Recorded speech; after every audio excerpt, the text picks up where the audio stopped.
Olá, amigos do Faro Frame. Hoje é um dia especial de Pulo do Tubarão. Pulo do Tubarão.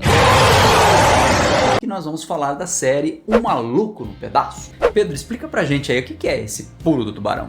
Na verdade existe uma expressão jump the shark, que é pular o tubarão, em inglês, que é uma expressão criada pelo John Hein, que tinha um site com o mesmo nome, Jump the Shark, onde ele pontuava o momento em que as séries passam a ficar ruins. É o momento que a série pula o tubarão. Por quê?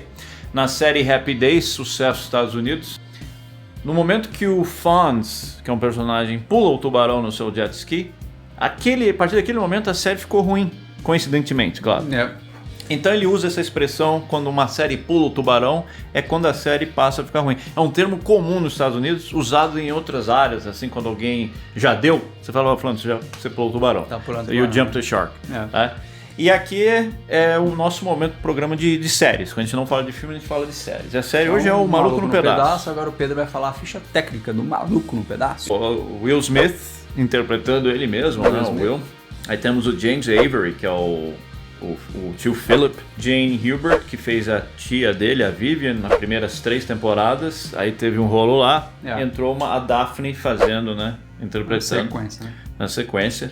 Aí temos o famoso Alfonso Ribeiro. O nome dele é bem latino, que fazia o Carlton, que é o irmão que fazia a dancinha. O primo. Aí temos a Karen Parsons, que faz a Hillary. Tatiana Ali fazendo a Ashley Banks, que é a irmãzinha. O mordomo, que é o Jeffrey Butler. Tem Butler no nome. Que fazia o Joffrey. Que fazia o mordomo lá, né?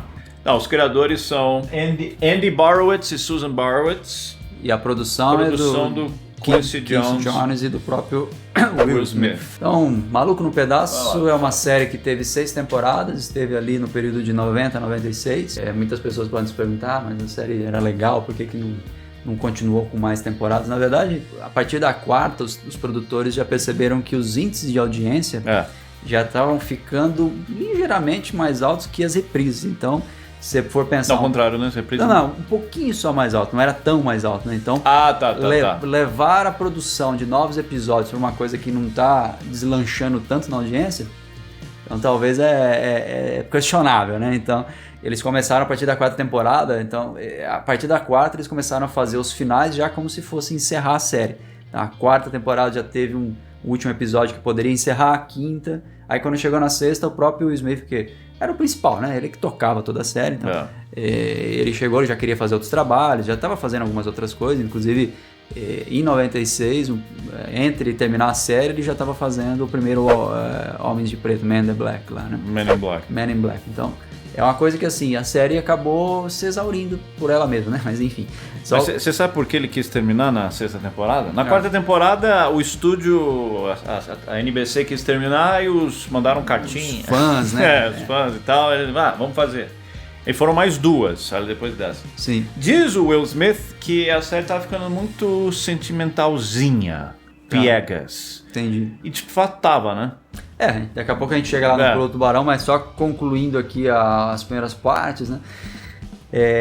Agora em 2020 teve uma reunião, um episódio especial de como se fosse a reunião do elenco. Nem todos participaram, porque tinham pessoas que já faleceram, né? Então, teve verdade, conjunto dos atores. O tio Phil já tinha falecido. Tio Phil já tinha falecido. Acho que tinha mais gente que tinha falecido também. Ele faleceu em 2013? 2013.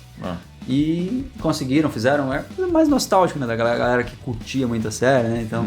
É comum fazer essas reuniões de nostalgia. E aí, recentemente, tem uma produção de um reboot mesmo. Teve gente, até eu vi um cara aí comentando que não era um reboot, mas é um reboot, né? Porque pega o princípio, a espinha dorsal do que é a série anterior, só que agora é uma visão muito mais dramática, muito mais de conflitos, porque esse aqui é um sitcom. Sitcom é comédia, situações cômicas, né? Então, tinha ali, no Maluco no Pedaço, um viés de entendimento do racismo que existia, do conflito entre os negros e os brancos, coisa de poder e tudo mais, mas era muito plano de fundo, né? Você dava risada porque era episódios leves, tinha uma coisa assim que era era muito mais para apresentar uma piada, uma brincadeira, uma coisa leve de um sitcom do que ficar debatendo muita coisa pesada, né? Nem é o intuito da série. Aliás, você falou esse negócio de negro e coisa. É muito comum nos Estados Unidos essas séries tem todo mundo é negro. Tipo, começou lá com tinha o Sanford and Son, aí depois tinha o Bill Cosby, o Cosby Show, a Patroa e as Crianças. A Patroa e as Crianças. Né? Inclusive eles fazem uns crossovers de atores lá, tá vendo aqui? Eu não lembro o nome dos atores lá do Eu, a Patroa e as Crianças, mas a esposa, ela foi namoradinha do Will num dos episódios das primeiras temporadas. O menino que fazia parte lá do Eu, a Patroa e as Crianças, que era aquele que todo era espertinho, ele foi o Carlton jovem, que esse dia eu tava vendo um episódio de quando eles estavam relembrando o Carlton jovem. Sim, eu quero ser presidente dos Estados Unidos, não sei o quê. E era o próprio menininho do Eu, a Patroa e as Crianças. Acho que eles faziam um cross entre séries ali, né? Ou então, eu não me recordo a data, agora eu não estudei o Eu, Patroa e as Crianças, talvez tenha sido depois, né? Mas enfim. Premiações. Eu também não vi. Acho que o Patroa e a Criança é mais recente, né? Eu acho que é mais recente. Teve algumas premiações de Blimp Award, Young Artist Award. Teve algumas outras indicações, né? Teve indicação pro Globo de Ouro, acabou não vencendo. Não ganhou nenhum Globo de Ouro nunca? Melhor ator em comédia, né? Eu percebo que são alguns prêmios intermediários, não eram aqueles prêmios de top de linha, mas foi uma série que teve bastante reconhecimento, bastante fãs em geral, né? Teve uma audiência grande. Não, tem muita gente bastante gosta. Líder de audiência. Aqui no Brasil também, né? Inclusive a exibição no Brasil, ele estreou no SBT em 2000. Ficou por muito tempo, depois foi exibido no canal pago Nickelodeon. E só estreou em 2000 aqui no Brasil, 2000. Demorou bocado, pra caramba, né? Não. Nem na TV a cabo passava, Talvez né? na TV a cabo, que eu peguei da TV aberta, né? Tá. Atualmente ela é exibida na Comedy Central, na TNT, que é canais fechados, TNT, né? Uhum. E a SBT acabou de readquirir os direitos e vai exibir ao longo de 2023, né? Então vai voltar a reexibir. Isso que você está falando, isso faz parte do processo de syndication. Syndication é um sonho de todo programa de televisão, que é quando ele vende a licença para outras emissoras usarem, né? E outras emissoras mesmo, você vai em canais lá nos Estados Unidos, tem essas séries antigas, tem 3 canais diferentes, coisa e tal. E isso aconteceu em 94. Isso é bom até para os atores, geralmente os atores, por exemplo, o Will Smith, provavelmente, eu não sei, como personagem principal, embolsa uma grana aí, porque essas licenças são rachadas aí. Esses atores se ferram no primeiro ano de contrato, porque eles não são ninguém, né? Aliás, você vai falar como que começou daqui a pouco, né? Mas depois, quando o show pega, na hora de renovar, e os atores, né, os agentes dos atores enfiam a faca, querem a grana, porque aí eles são absolutamente necessários, né? Com certeza, senão a série não vai existir, né? A série não existe. Então, o syndication foi em 94. Vou comentar um pouquinho da história de como surgiu, né? O Will Smith, ele começou a chamar a atenção dos produtores, né? Porque ele era um rapper, ele era o Fresh Prince, The Fresh Prince, que ele fazia uma dupla com o DJ Jazzy. Na série ele faz o Jazz, o nome dele é Jazzy Jeff. Né? Jazzy Jeff. Então ele tinha uma dupla, o Jazzy Jeff e o Fresh Prince, The Fresh Prince. É uma dupla de rappers americanos. Você sabe qual é a música mais famosa que talvez as pessoas reconheçam? Que é aquela Boom, shake, shake the room.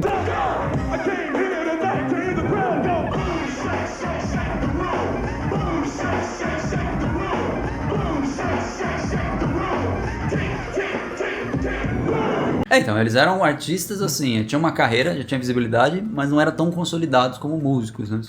Assim, tinha seu espaço. Estavam surfando a crista da onda, não era aquela super estrela, não era um Frank Sinatra da vida.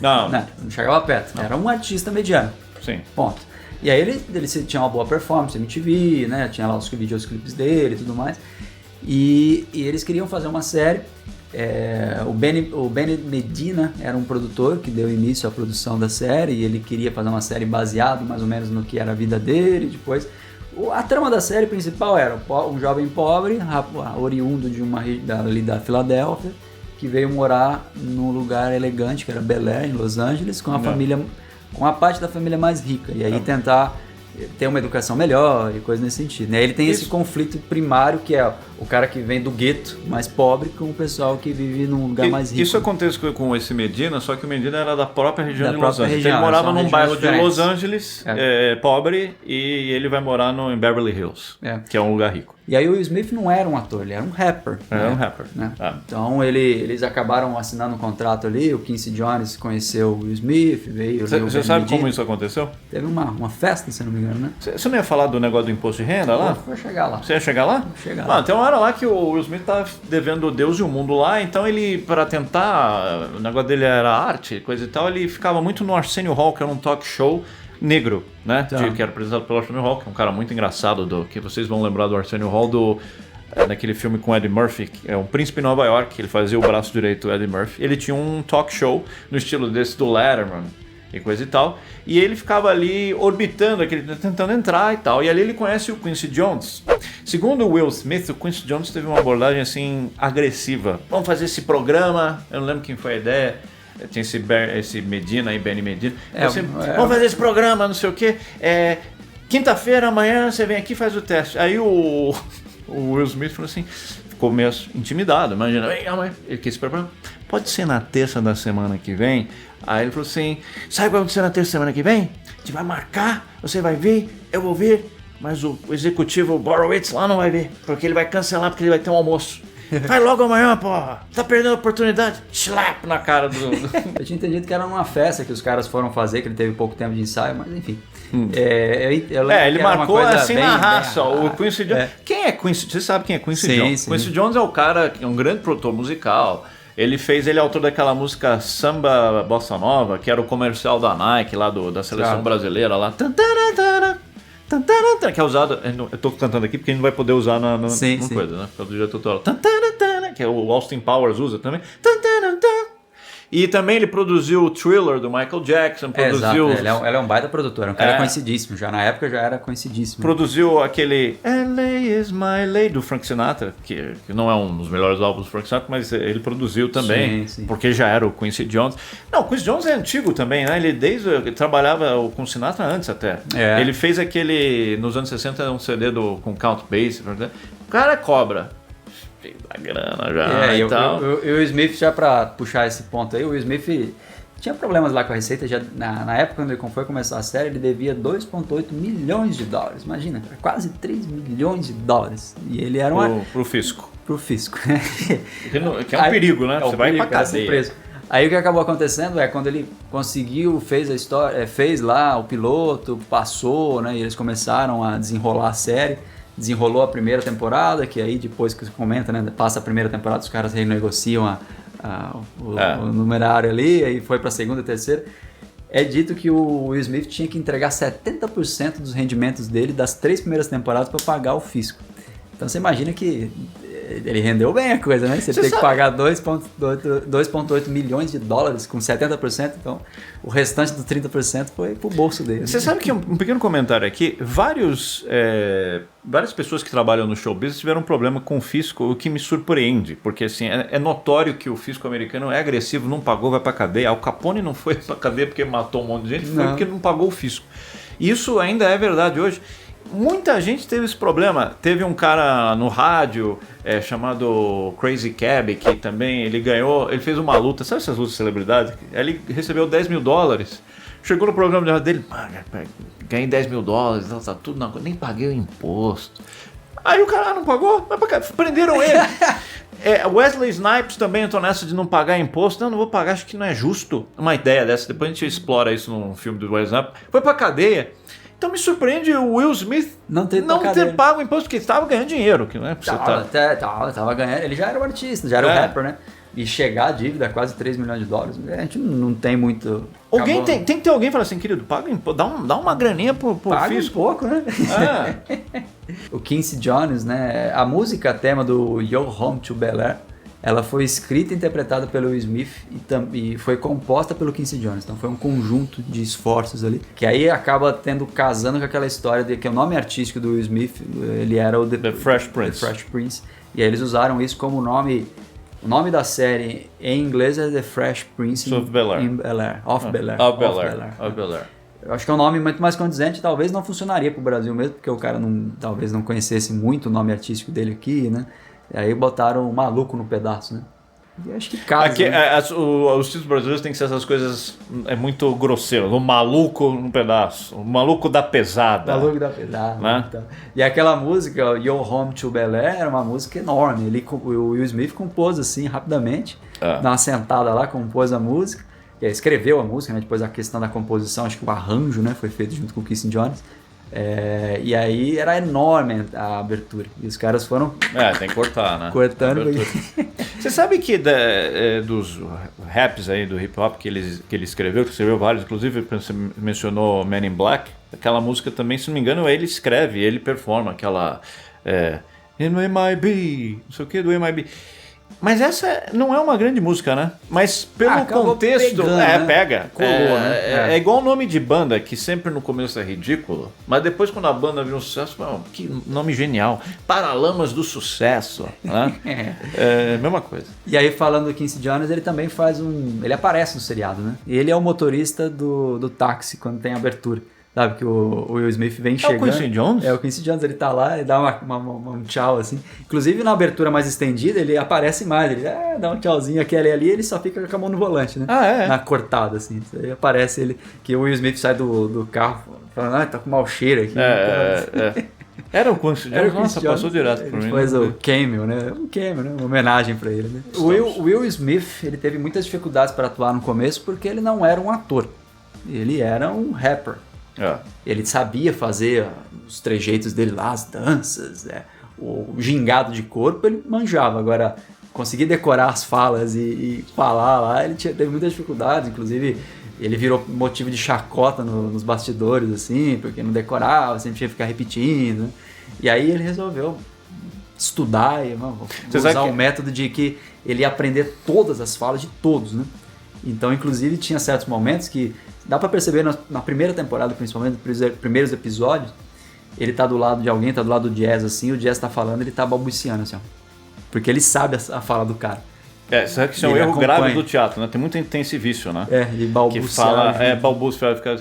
eu lembro que quando eu tava fazendo teatro na escola, acredite se quiser, fiz teatro na escola, o professor falava assim, tinha uma menina que fazia isso.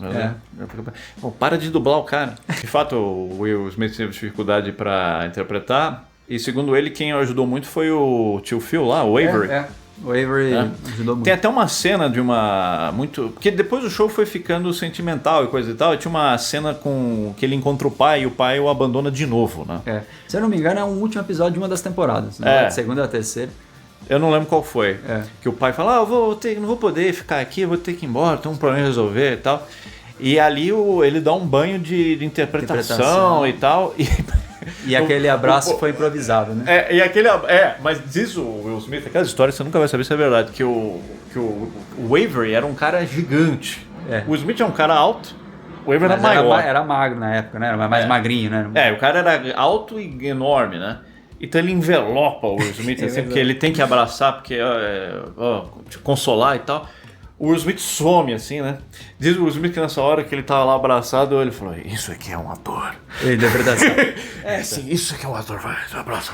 Aí o Smith, obviamente, foi se desenvolvendo e quando você assiste a primeira temporada e assiste ele depois, dá pra terceira, quarta, você vê que é outro cara já, né? Uma dinâmica diferente, né? Ele já se demonstra muito mais como um ator, colocando um personagem do que só fazendo peripécias ali. Gustavo, quando que a série pulou o tubarão? Ela pulou o tubarão? Você acha que pulou? Acho que não pulou? A partir ali da quarta temporada ela vai perdendo um pouco de audiência, aquilo que a gente tinha comentado, que os produtores começam a perceber que a audiência já começa a ficar mais igualado com as reprises.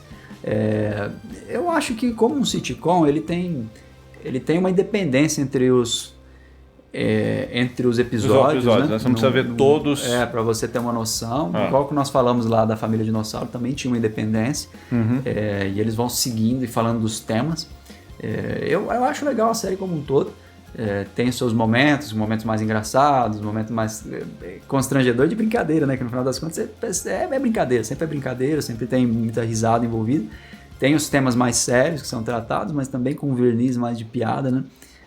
Mas eu acho que a partir, talvez, da quarta temporada começou a decair um pouco. Não necessariamente que foi aquele pulaço do tubarão, mas foi um pulo do golfinho. Eu não vi a série toda, mas o próprio Will Smith, eu até anotei aqui, ele tem a opinião dele de quando a série pulou o tubarão, na opinião do Will Smith. Se você colocar na internet, cada um tem a sua ideia. Tem gente que menciona a época que o Trump fez o Trump bem antes de ser presidente, né? Ele apareceu lá. Bem antes de ser esse político. Que teve vários personagens também que apareceram, que eram famosos, né? Eles recebiam, no estilo dos Simpsons, né? O B.B. King foi lá, o Trump foi lá, né? Segundo... uma galera foi, né? Segundo o próprio Will Smith, na temporada 5, no episódio 15, intitulado Bullets Over Bel Air, que é onde ele leva um tiro e o Carlton começa a usar uma arma. Então ele acha que ali a coisa ficou meio... É aquela coisa, sentimentalismo exagerado, aí você começa a inventar moda pra tentar segurar as plateias. Você sabe que essa série, ela teve um grande risco de pular o tubarão na terceira temporada pra quarta. Começando a quarta. Por quê? Houve aquela mudança de atores na quarta, que você vai falar agora. Isso é um risco. É um risco enorme, que já era consolidado, né? A Vivian já era consolidada. Você muda, basicamente é assim, sai o Gustavo, eu ponho outro cara aqui, e chamo de Gustavo. Né? Então as pessoas não acreditam, mas não é o Gustavo. Né?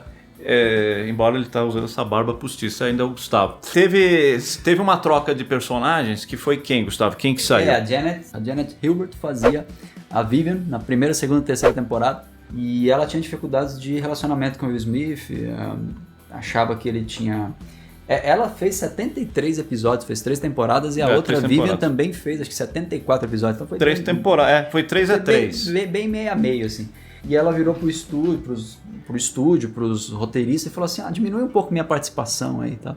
Aí o estúdio falou, tá bom, a gente pode até diminuir, mas a gente vai diminuir seu salário.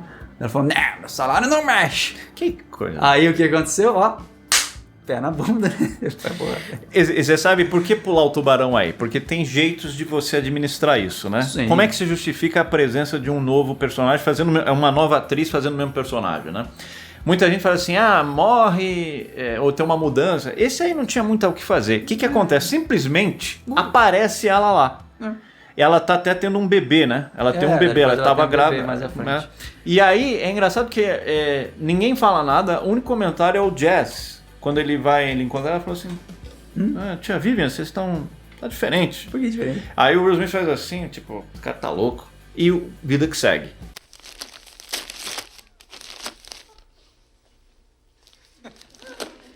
You know, Miss Banks, since you had that baby, there's something different about you.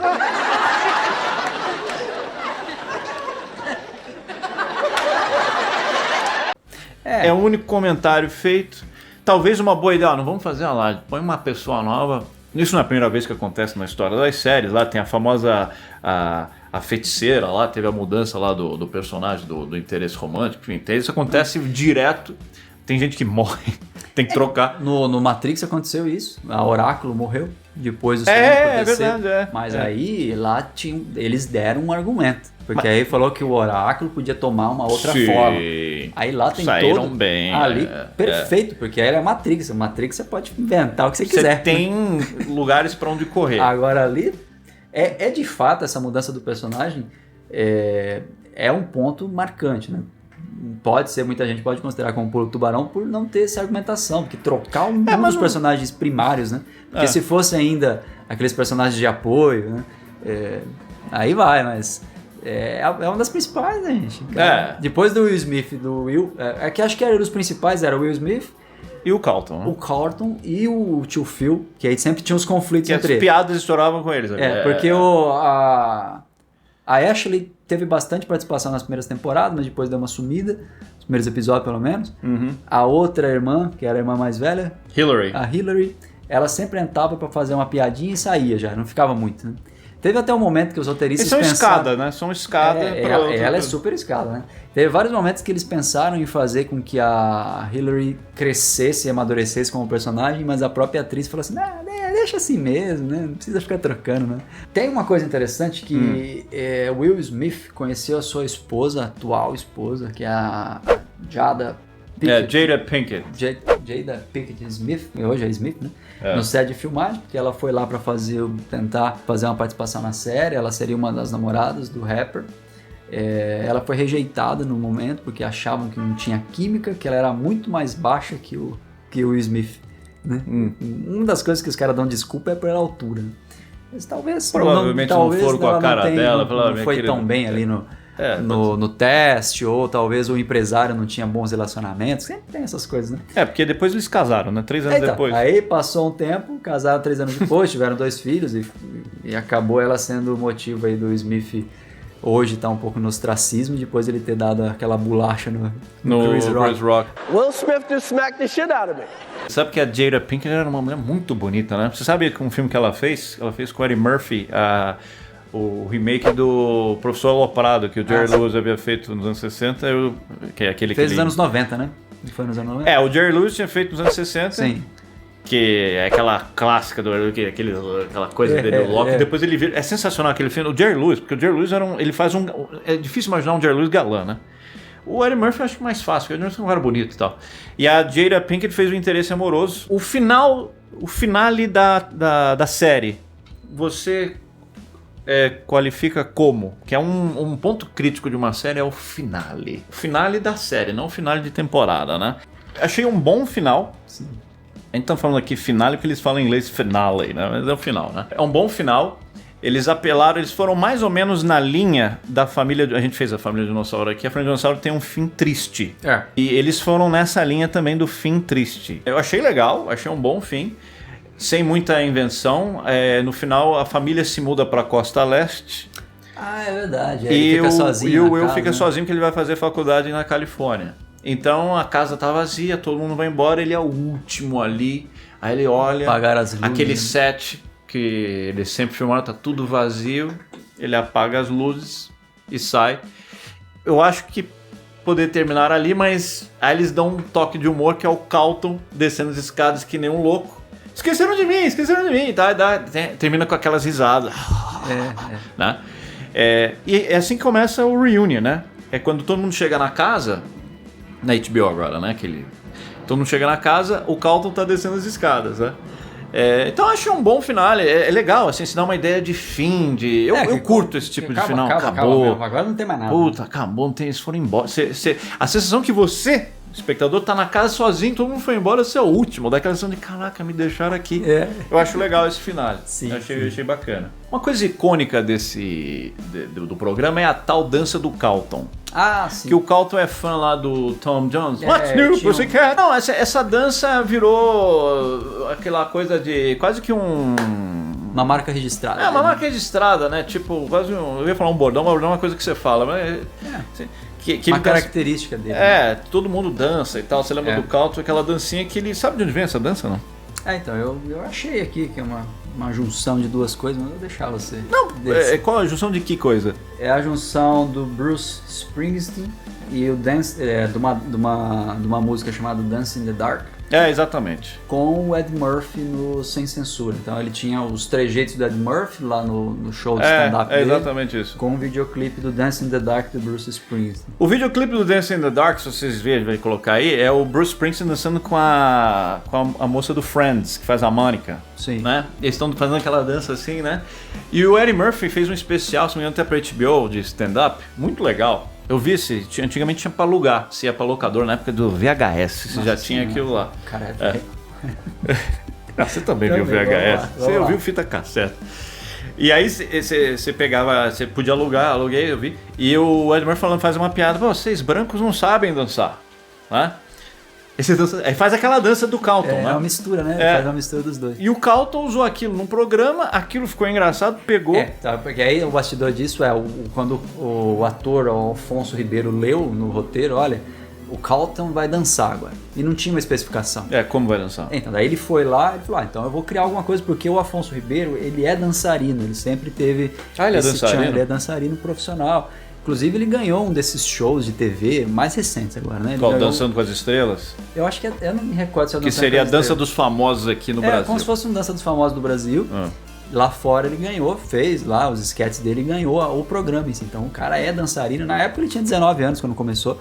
Então provavelmente ele já gostava de dança antes, estava se desenvolvendo como dançarino.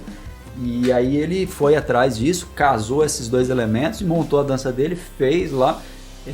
Ele por si só desenvolveu a dança mostrou, o pessoal gostou e continuou. E aí ele seguiu isso e virou a lenda. Virou meme. Vai. Inclusive, teve alguns jogos de videogame que usaram a dança dele como sendo o estilo de dança que chamava Fresh.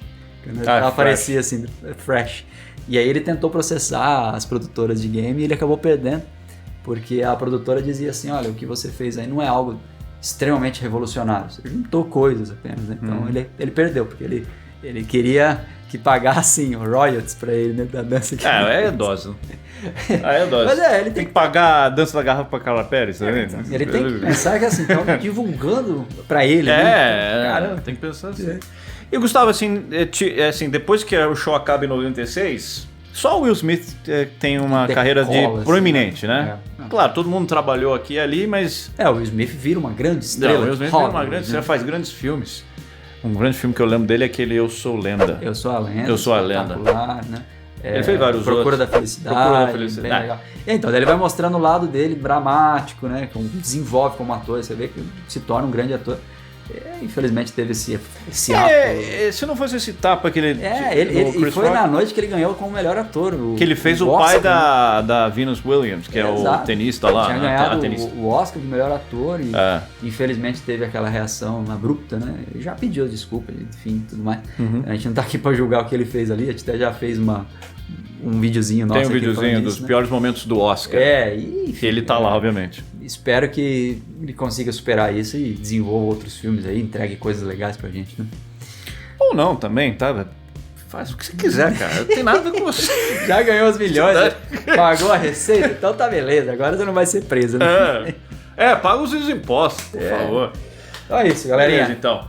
Curtam o Maluco no Pedaço. Até mais. Tchau. Tchau.